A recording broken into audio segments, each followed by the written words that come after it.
آپ کا کیا بنے گا؟ اپنے نبی کا کوئی فکر نہیں. موسیٰ مروا کے ہی چھوڑا نا. تو ان کا کلا، تم ہو تو اسی قابل کہ تمہیں جوتے پڑیں، لیکن ان معی ربی سیہدین، اللہ مجھے میرے ساتھ ہے، راستہ دے گا. ہے اور ہجرت کی رات میرے نبی نکلے تو ابو بکر کبھی آگے چلتے کبھی پیچھے چلتے، کبھی آگے چلتے کبھی پیچھے چلے. آپ اپنے پنجوں کے بل چل رہے تھے کہ پاؤں کے نشان نہ پڑ جائیں اور کھوجی نہ دیکھ لے. تو پھر آپ نے فرمایا ما لکا یا ابا بکر، ابو بکر کیا ہوا ہے؟ کبھی آگے آ جاتے ہو کبھی پیچھے ہو جاتے ہو. کہا یا رسول اللہ، جب مجھے خیال آتا ہے آگے کوئی چھپا ہوا دشمن وار نہ کر دے تو میں آگے ہو جاتا ہوں کہ میرے اوپر آئے، آپ پہ نہ آئے. اور جب مجھے خیال آتا ہے پیچھے سے کوئی آ کے حملہ نہ کر دے تو میں بھاگ کے پیچھے ہو جاتا ہوں کہ آپ کے اوپر وار نہ آئے، میرے اوپر آئے. اور پھر جب غار ثور پر پہنچے، جبل ثور، تو آپ چڑھ نہیں سکتے تھے، ساری انگلیوں سے خون نکل رہا تھا، جو کہ آپ ایسے چلے تھے ایسے. ابو بکر نے کندھے پہ بٹھایا اور پورا پہاڑ طے کیا، اوپر لے گئے. آپ کو باہر بٹھایا، سارے سوراخ بند کیے، اور اس کے بعد سوراخ زیادہ تھے تو پگڑی کو اتارا، اس کو پھاڑ کے سوراخ بند کیے. پھر اس کے بعد سوراخ زیادہ تھے، کرتے کو اتارا اور پھاڑ کے سوراخ بند کیے. ایک جس میں سانپ تھا وہاں اپنی ایڑی کو رکھ دیا. کہا مرحباً یا رسول اللہ. آپ اندر آئے تو اندھیرا تھا، آپ کو پتہ نہیں چلا. جب تھوڑی سی روشنی ہوئی تو آپ نے دیکھا نہ کرتا نہ پگڑی. ابو بکر مالک، یہ کیا ہوا ہے؟ ذرا عمامہ کدھر ہے، ذرا کرتا کدھر ہے؟ تو کہا یا رسول اللہ یہ سوراخ تھے، مجھے ڈر ہوا کہ ان میں کوئی چیز آپ کو تکلیف نہ پہنچائے تو میں نے اپنے کپڑے پھاڑ کے سوراخ بند کیے ہیں. تو ایک دم میرے نبی رونے لگے اور ہاتھ اٹھا کر کہا یا اللہ میں ابو بکر سے راضی ہوں، تو بھی اس سے راضی ہو جا اور اسے جنت میں میرا ساتھی بنا تھا. تو ایک دم جبریل آئے، یا رسول اللہ، اللہ تعالیٰ فرما رہے ہیں ہم ابو بکر سے راضی ہو اور جنت میں آپ کا ساتھی بنا دیا. انہوں نے میرے نبی کی زندگی کو یوں سچ کر دکھایا. موسیٰ علیہ السلام کی قوم کو اللہ نے کہا جاؤ ملک شام جا کے عمالقہ سے لڑو.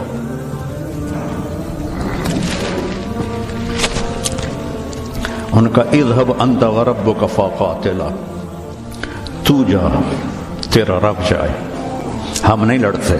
اور بدر کے لیے جب آپ نے پوچھا بولو کیا کرنا ہے تو مقداد ابن اسود نے کہا اذا لا نقول كما قالت بنو اسرائیل اذهب انت وربك فقاتلا بل نقاتل امامك وخلفك وعن يمينك وعن شمالك. یا رسول اللہ ہم بنو اسرائیل نہیں ہیں کہ کہیں جا اور تو تیرا رب لڑے. ہم آپ کے آگے لڑیں گے، پیچھے لڑیں گے، دائیں لڑیں گے، بائیں لڑیں گے، ہماری لاشوں سے گزر کر وہ جائیں گے. بنو اسرائیل نے سمندر پار کیا، آگے پتھر کے بت کی پوجا ہو رہی ہے. یا موسیٰ اجعل لنا الہا کما لہم آلہہ، یا اللہ موسیٰ ایک خدا ہمیں بھی لے کر دو اس جیسا. یہ بنو اسرائیل ہیں اور میرے نبی کا انتقال ہوتا ہے پیر کے دن، اور ابو بکر صدیق اوالی گئے ہوئے ہیں اپنی دوسری بیگم کے پاس.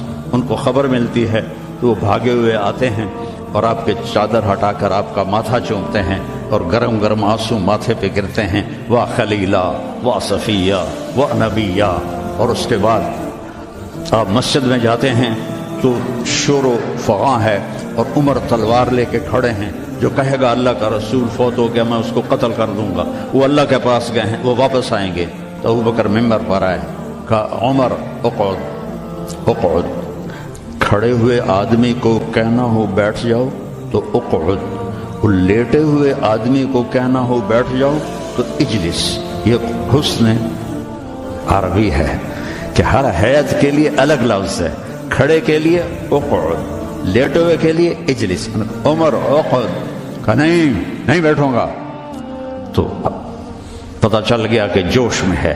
ممبر پر آئے، ایھا الناس من کان یعبد محمدا فإن محمدا قد مات. جو محمد کی پوجا کرتے تھے وہ سن لو کہ انہیں اللہ نے بلا لیا، ان کا انتقال ہو گیا. ومن کان یعبد اللہ فإن اللہ حی لا یموت. اور جو ایک اللہ کی پوجا کرنے والے ہیں ان کا رب زندہ ہے، موت سے پاک ہے.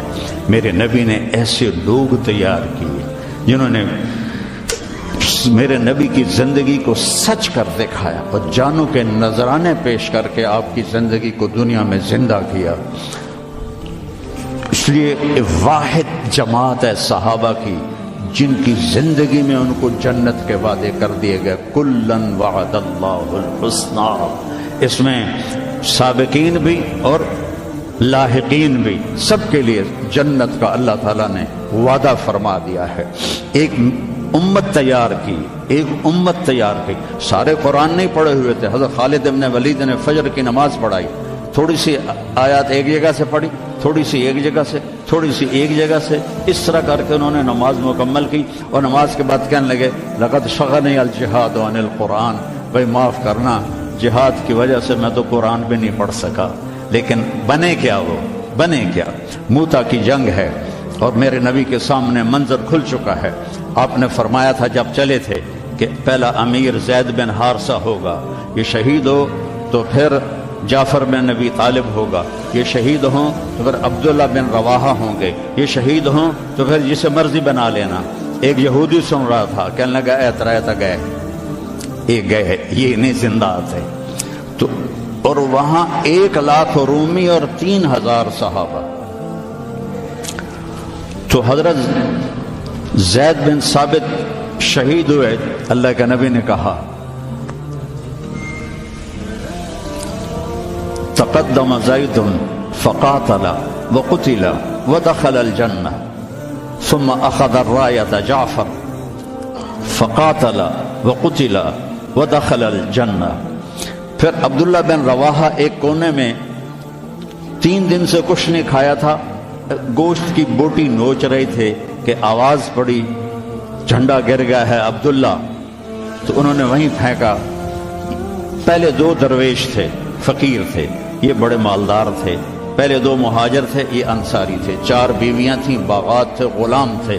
فتردد بعد التردد، تو تھوڑی دیر کے لیے بیوی بچے غلام باغات کا خیال آیا، تو کہنے لگے عبداللہ بیویوں کا خیال ہے سب کو 3 طلاق، باغات کا خیال ہے سارے صدقہ، غلاموں کا خیال ہے سارے آزاد۔ اقسمت یا نفس لتنزلن کارہۃ او لتطاوعن ان اجلب الناس وشد الرن ما لی اراک تکرہین الجنہ قد طالما قد کنت مطمئنہ هل انت الا نطفۃ فی شنہ۔ اے عبداللہ کافی زمانہ گزر گیا ہے زندگی گزارتے ہوئے، چل اپنے ساتھیوں کے ساتھ مل تو بھی۔ اور جھنڈا اٹھایا اور آگے بڑھے، اور آپ نے فرمایا، اور عبداللہ نے جھنڈا اٹھایا اور آگے بڑھے اور قتل ہوئے، اور پھر آپ خاموش ہو گئے تھوڑی دیر کے لیے۔ انصار کہنے لگے کہ ہمارے اوپر قیامت ٹوٹ پڑی کہ کیوں رک گئے، کیوں رک گئے؟ دونوں کی دفعہ تو فوراً فرمایا، اب کیوں رک گئے؟ پھر آپ نے کہا وَدَخَلَ الْجَنَّةَ۔ تو انصار نے عرض کی یا رسول اللہ آپ رک کیوں گئے تھے؟ کہا وہ تھوڑا سا اس کے دل میں کھٹک آئی تھی، اس لیے جنت میں جانے میں تھوڑی دیر ہو گئی۔ اب جھنڈا گر گیا، ثابت ابن اکرم نے جھنڈا اٹھایا، کون لے گا یہ جھنڈا؟ انہوں نے کہا تو لے، تو بدری صحابی ہے، تو لے گا۔ نہیں میرے بس کا نہیں ہے۔ کسی نے آواز دی خالد کو دو۔ خالد کی پہلی جنگ تھی، صلح حدیبیہ کے بعد ایمان لائے، اور ان کی پہلی جنگ تھی۔ وہ فرمانے لگے بھائی میں تو ابھی مسلمان ہوا ہوں، کسی اور کو جھنڈا دو۔ کہا نہیں، سب نے کہا بس خالد خالد۔ انہوں نے ایک ہاتھ میں جھنڈا لیا، جب یوں تلوار کو جب اٹھایا نا تو میرے نبی نے فرمایا ثم صلی اللہ سیفا من سیوفہ، اب اللہ نے اپنے تلواروں میں سے ایک تلوار کو نیام سے باہر نکالا ہے، اور انہوں نے ساری رومیوں کی فتح کو شکست میں تبدیل کر دیا۔ 9 تلواریں ان کے ہاتھ سے ٹوٹیں لڑتے لڑتے، اور اتنا رعب چھا گیا کہ پورے روم میں دہشت پھیل گئی خالد ابن ولید کی۔ یہ لوگ میرے نبی نے تیار کیے تھے، ایک امت بنائی تھی، یہ میرے نبی کا عظیم ترین کارنامہ ہے، اور اولین اور آخرین کا سب ایک جذبہ تھا۔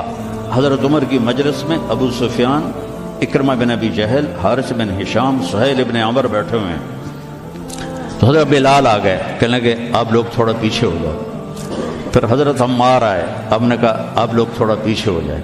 پھر حضرت صہیب آئے، آپ نے کہا تم لوگ تھوڑا پیچھے ہو جاؤ۔ پھر حضرت مقداد آئے، آپ نے کہا تم لوگ تھوڑا پیچھے ہو۔ پیچھے ہوتے ہوتے جوتیوں پہ جا بیٹھے، مہاجرین اولین کو آگے بٹھایا تو یہ غصے سے باہر نکل آئے اور ابو سفیان کہنے لگے دیکھتے ہو عمر نے ہمارے ساتھ کیا کیا ہے؟ تو سہیل ابن عمر کہنے لگے صحیح کیا، وہ ہم سے پہلے ایمان لائے تو وہ آگے نکل گئے، ہم بعد میں ایمان لائے تو ہمیں تو پیچھے ہی رہنا ہے۔ تو کہنے لگے اگر آخرت میں پیچھے رہ گئے تو پھر کیا ہوگا؟ یہ فتح مکہ کے مسلمان ہیں، فتح مکہ پھر کیا ہوگا؟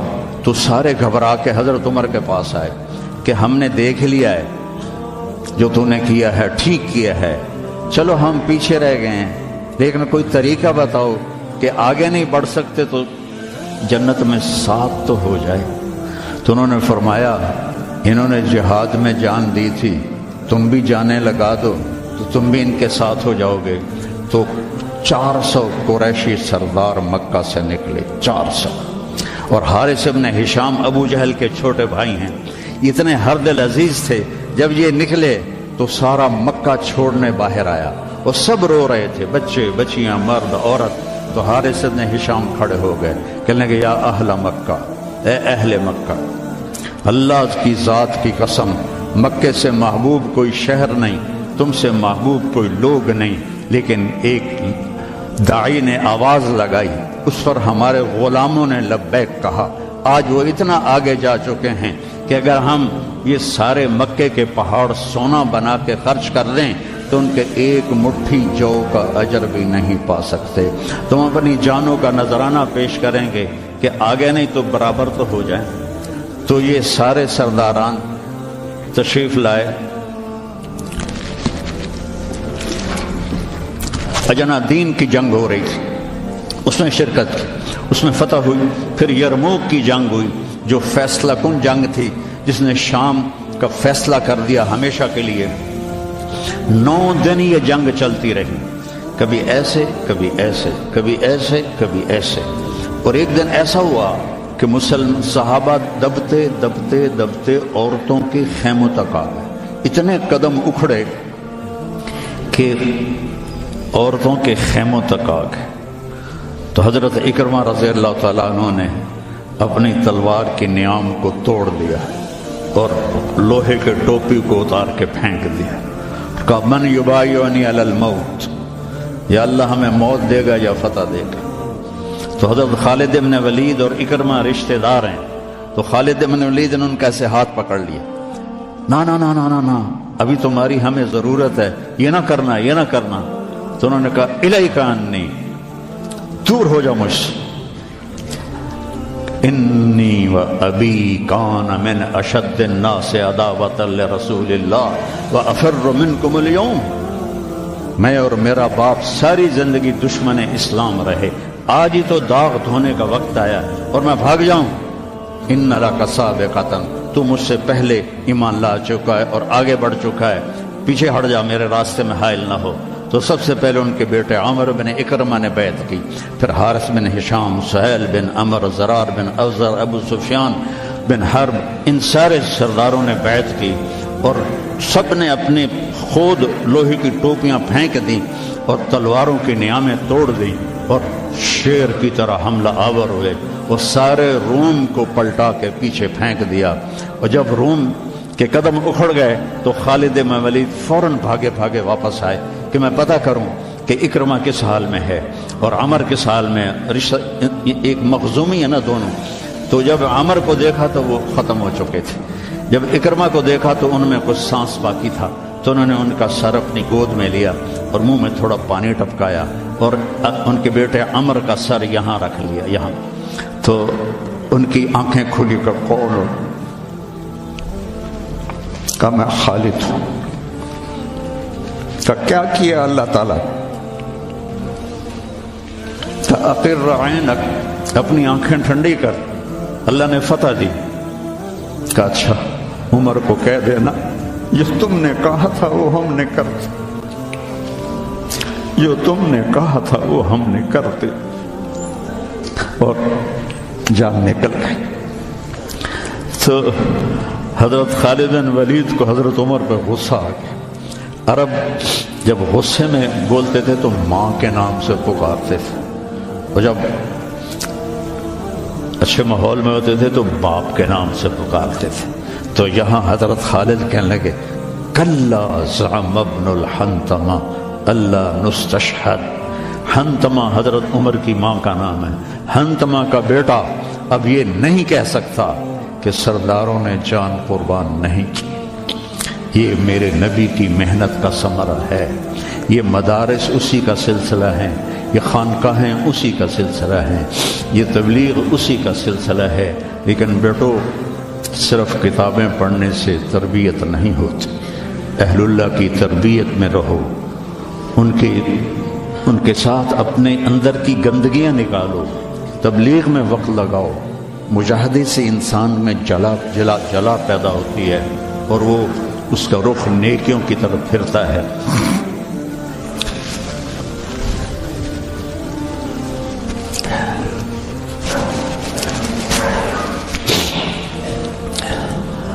تو نیت کرتے ہو سارے؟ چند باتیں کہتا ہوں. اپنے اس ماحول میں غیبت کسی کی نہ کرو نہ سنو. غیبت اشد من الزنا. غیبت زنا سے زیادہ سخت کام ہے. غیبت نہ کرو کسی کی. کئی لڑکے بہت ہی نیچے چلے جاتے ہیں, اپنے استادوں کی غیبت کرتے ہیں. یہ محروم ہو جائیں گے. یہ کبھی بھی علم حاصل نہیں کر پائیں گے. تو مجھے ایک واقعہ یاد آ گیا. قاضی احسان احمد شجاعبادی رحمۃ اللہ علیہ ختم نبوت کے امیر تھے. تو میرے والد صاحب سے بڑا ان کا گہرا تعلق تھا. تو ہمارے گھر آتے تھے. میں چھوٹا تھا تو انہوں نے اپنا واقعہ سنایا کہ میں تو ناقص کا صیغہ ہوں قاضی. تو ویسے بھی میں ناقص تھا. مجھے اتنا پڑھنا لکھنا آتا نہیں تھا. اور ایک طالب علم تھا جو بہت قابل تھا اور وہ استاد پہ ایسا اشکال کرتا کہ استاد کو جواب نہیں آتا تھا. تو پھر وہ ہنس پڑتا تھا. تو ایک دن استاد نے دکھی ہو کر کہا جا تو بھینسیں ہی چرائے گا.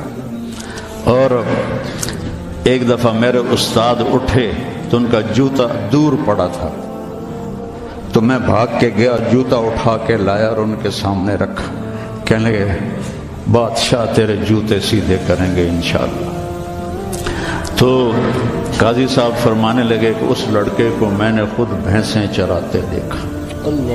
میں نے اسے خود بھینسیں چراتے دیکھا. اور تحریک ختم نبوت میں جب قاضی صاحب کو, چونکہ یہ تحریک کے سر امیر تھے, جب ان کو بلایا گیا تو جنرل اعظم تھا گورنر پنجاب کا. تو جو بھی بات چیت ہوئی وہ تو انہوں نے نہیں بتائی تھی. جب اٹھے تو ان کے جوتے قالین سے پرے پڑے تھے. تو جنرل اعظم بھاگ کے گیا اور آپ کے جوتے اٹھا کے لا کے آپ کے سامنے رکھے. تو قاضی صاحب رونے لگے. تو انہوں نے کہا حضرت جی اس میں رونے کی کیا بات؟ کہا نہیں, ایک بات یاد آئی ہے اپنے استاد کی, آج اس کو زندہ ہوتا دیکھ رہا ہوں تو اس سے رونا آیا ہے. اپنے استادوں کی غیبت نہ کرو, ان کی برائی نہ دیکھو. وہ آنکھیں بند کر دو جو کسی کی برائی دیکھتی. اپنے عیب دیکھو, دوسروں کی خوبیاں دیکھو. ایک آپ میں غیبت نہ ہو. کوئی آپس میں لڑا ہوا نہ ہو کہ میں نے اس سے بات نہیں کرنی. اب بچے ہیں, جوان ہیں, ہو سکتا ہے کوئی بچہ کسی بچے سے لڑا ہوا ہو اور اس کی بول چال بند ہو. تو ایسے دل کے اوپر تالے نہ لگاؤ. اپنے دل کو کھلا کرو اور معاف کر دو اور اس کے سینے سے لگ جاؤ. تب جا کر تمہارے اندر علم کا کچھ نور آئے گا. جس دل میں بغض ہوتا ہے اس میں علم نہیں آتا ہے. اور پہلی تکبیر اولا کی کوشش کرو. تکبیر اولا کے ساتھ نماز پڑھنے کی کوشش کرو. تکبیر اولا کے ساتھ نماز پڑھنے کی کوشش کرو. اب جوان ہیں, تہجد کی پابندی کرو. بڑی پرانی بات ہے. مولانا یوسف صاحب رحمہ اللہ کے تھے ایک تربیت یافتہ میاں جی نیواتی. تو ان کی جماعت آئی ہوئی تھی تو میں ان سے ملنے گیا. مجھ سے کہنے لگے مولوی صاحب اگر اپنی بات میں اثر پیدا کرنا ہے تو رات کو اٹھنا سیکھ لے، اگر اپنی بات میں اثر پیدا کرنا ہے تو رات کا اٹھنا سیکھ لے۔ یہ آپ سے بھی کہتا ہوں کہ رات چاہے 2 نفل پڑھ لو، لیکن رات کو اٹھ کر قم اللیل الا قلیلا نصفہ او انقص منہ او زد علیہ ورتل القرآن ترتیلا۔ یہ رات کا اٹھنا، ان ناشئۃ اللیل ہی اشد وطئا واقوم قیلا ان لک فی النہار سبحا طویلا واذکر اسم ربک وتبتل الیہ تبتیلا۔ رات کا اٹھنا یہ آپ کے اللہ سے ملا دے گا آپ کو۔ آپس میں نفرت نہ ہو، آپس میں نفرت نہ ہو، آپس میں کسی سے بول چال بد نہ ہو، کسی استاد کی بے اکرامی نہ ہو۔ پھر چاہے تمہارے کچے پچے سبق بھی ہوں گے نا، جب اللہ کام لینے کا ارادہ کرتا ہے پھر کچا پکا نہیں دیکھتا، پھر اسے قبول کرتا ہے۔ مولانا تعالی شاہ بخاری رحمہ اللہ نے دورہ نہیں پڑھا تھا، صرف مشکات تک پڑھا تھا، تو وہ جب کبھی علماء میں بیان ہوتا اس جیسا تو کوئی خطیب ہندوستان میں تو کم از کم آج تک نہیں آیا۔ وہ کہتے علماء کرام مجھے تو مشکات ہضم نہیں ہو رہی اور میں گلی گلی پھر رہا ہوں، تم سارے دورے پڑھ کے آرام سے بیٹھے ہوئے ہو۔ یہ ان کا ایک جملہ مجھے سنایا ہمارے استاد مولانا ظفر صاحب رحمہ اللہ، فوت ہو گئے۔ ٹھینگی میں ان کا مدرسہ تھا جامعہ خالد بن ولید۔ تو بچوں آپس کی محبت سے رہو، اپنے سبق کے ساتھ انصاف کرو۔ مولانا منظور صاحب آپ کے بہت بڑے محسن اور ہمارے مکتب فکر کا بہت بڑا یہ سرمایہ ہے، تو ان کی دل سے محبت کرو۔ یہ چیزیں محبت سے منتقل ہوتی، محبت سے چیزیں منتقل۔ یہ ٹیلی فون نہیں، 2 ایسے کرتے ہیں یا یوں ایسے لگاتے ہیں تو سارا ڈیٹا دوسرے فون میں چلا جاتا ہے کہ نہیں ہے؟ سارا ڈیٹا چلا جاتا ہے۔ یہ وہ فون ہے، ان کے ساتھ جڑو گے تو ان کا ڈیٹا تمہارے اندر چلا جائے گا، کسی کی دعا لگ جائے گی۔ ایک دفعہ واقعہ سنا کہ میں بس کرتا ہوں۔ میں مدرسے کا امیر تھا رائمنڈ میں، تو مجھے سارے دن کی کارگزاری سنانی ہوتی تھی مولانا احسان صاحب کو، جو آج کل بہت علیل ہیں۔ تو میں برآمدے میں کھڑا تھا، سردیوں کے دن تھے، تو مولانا عبد الرحمن صاحب رحمۃ اللہ علیہ میرے استاد تھے، سب سے شفیق، وہ برآمدے میں ان کا بستر ہوتا تھا، مولانا احمد بٹلہ وہ، تو انہوں نے کروٹ بدلی اور کیا ہائے زور سے، تو احمد بٹلہ صاحب فرمانے لگے مولوی صاحب خیریت ہے، کیا ہوا؟ کہنے کہ سر میں بڑا درد ہے۔ تو اس وقت رائمنڈ میں تھرموس رکھنا جرم تھا، تو 2-3 لڑکے تھے جنہوں نے چھپا کے رکھا ہوا تھا، تو مجھے پتا تھا، تو میں اسی وقت اڑ کے گیا اور اس سے میں نے کہا تھرموس دو، انہوں نے کہا وہ وہاں چھپا کے رکھا ہے۔ میں نے وہ لیا اور بغل میں دبا کے اوپر چادر لے لی، سردیوں کا زمانہ تھا۔ مولانا تشریف لائے، ان کے ساتھ میں ان کے گھر تک گیا، کو کارگزاری سنائی، وہ اندر گئے، میں نے وہیں سے دیوار سے چھلانگ لگائی۔ یہ 72-73 کی بات ہے، جب کوئی بازار نہیں تھا رائمنڈ میں، 2-3 صرف چھوٹے چھوٹے ہوٹل تھے اور 10 بجنے والے تھے، اور اس وقت سناٹا ہوتا تھا۔ میں نے کہا یا اللہ، چائے بھی مل جائے اور سر درد کی گولی بھی مل جائے تو آج میرا کام بن جائے گا۔ تو میں نے سارا دیکھا تو سب ہوٹل بند، ایک ہوٹل بند تھا لیکن تھوڑا سا کیواڑ کھلا ہوا تھا اور اندر سے روشنی آ رہی تھی۔ وہ انور نام کا ایک ساتھی تھا مرحوم، اس کا ہوٹل تھا۔ میں اندر گیا، میں نے کہا بھائی انور چائے چاہیے؟ کہا بھائی میں تو تھک گیا ہوں سارا دن، تو خود بنا لے۔ تو وہ سٹوو ہوتا تھا ہوا والا، وہ میں نے چائے بنائی، تھرموس میں ڈالی۔ میں نے کہا کوئی سر درد کی گولی ہے تیرے پاس؟ اب چائے کے کھوکھے پر کھوکھا، سر درد کی گولی کا کیا کام ہے؟ کہنا کہ وہ پھٹے پر دیکھو شاید کوئی پڑی ہو۔ تو میری تقدیر میرا ساتھ دے رہی تھی، میں نے دیکھا تو ایک ساری ڈان ہوتی تھی اس وقت، وہ سر درد کی گولی تھی، جیسے آج کل پیناڈول ہے، وہ ساری ڈان پڑی تھی۔ میں نے کہا لے بھائی آج کام بن جائے گا۔ میں نے وہ لی اور دوڑ لگائی، اور جب مولانا چادر لے کے پڑھتے تو میں نے ایسے پاؤں دبائے تو انہوں نے سر سے رضائی ہٹائی، مجھے دیکھا، کیا بات؟ میں نے کہا جی یہ چائے ہے، یہ گولی ہے، آپ کھا لیں، آپ کے سر میں درد۔ تو ان کے منہ سے کلمات نکلے، اس کا میں ثمرہ ہوں، اپنی ذات میں کچھ نہیں، میرے استاد کی دعا مجھے لگی۔